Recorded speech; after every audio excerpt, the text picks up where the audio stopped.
Marami ang nagulat at nanghinayang matapos nilabas ng prestiyosong The Ring Magazine ang resulta ng kanilang 2025 Ring Awards. Ang monster ng Japan na si Naoya Inoue na inaasahang muling susungkit ng pinakamataas na parangal ay bigong makuha ang Men's Fighter of the Year. Sa kabila nito, hindi umuwing luwaan ng kampo ng mga Inoue. Narito ang mga highlight. Pamilyang Inoue, wagi pa rin. Bagamat hindi nakuha ni Naoya ang tropeyo, pinarangalan naman ng kanyang ama at strategist na si Shingo Inoue bilang Trainer of the Year. Ito ay pagkilala sa kanyang husay sa paggabay kay Naoya Inoue at sa kanyang kapatid na si Takuma Inoue upang mapanatili ang pagiging undisputed ni Naoya at pagiging kampiyon ng kanyang kapatid na si Takuma.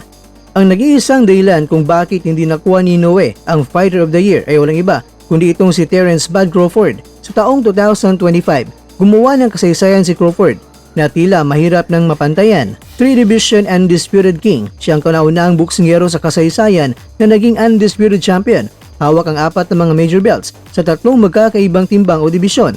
Pangalawa, Grand Exit.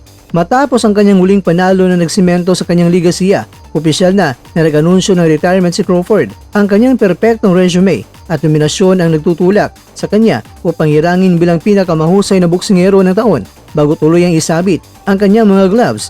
At syempre, napaka-risky ang ginawa niya, umakyat na ng timbang at kinalaban ay hindi basa-basa at yan ay si Saul Canelo Alvarez.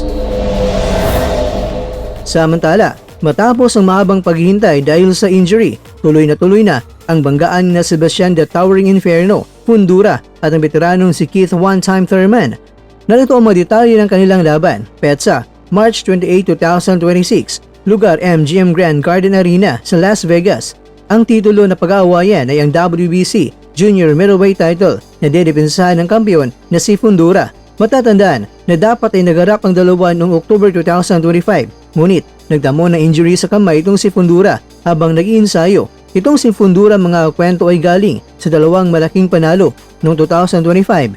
Laban yan kay Tim Tszyu at kay Chordale Booker. Para naman kay Thurman na 37 anyos na, ito ang kanyang pagkakataon na muling makuha ang ginto matapos ang halos 3 taon na hindi aktibo.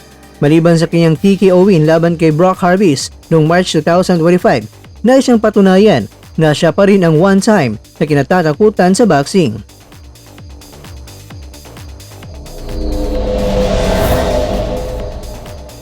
Mga kakwento, meron lang tayong konting trivia. Alam mo ba na si Fundura ang pumalit kay Thurman noong 2024 para harapin itong si Tim Tszyu?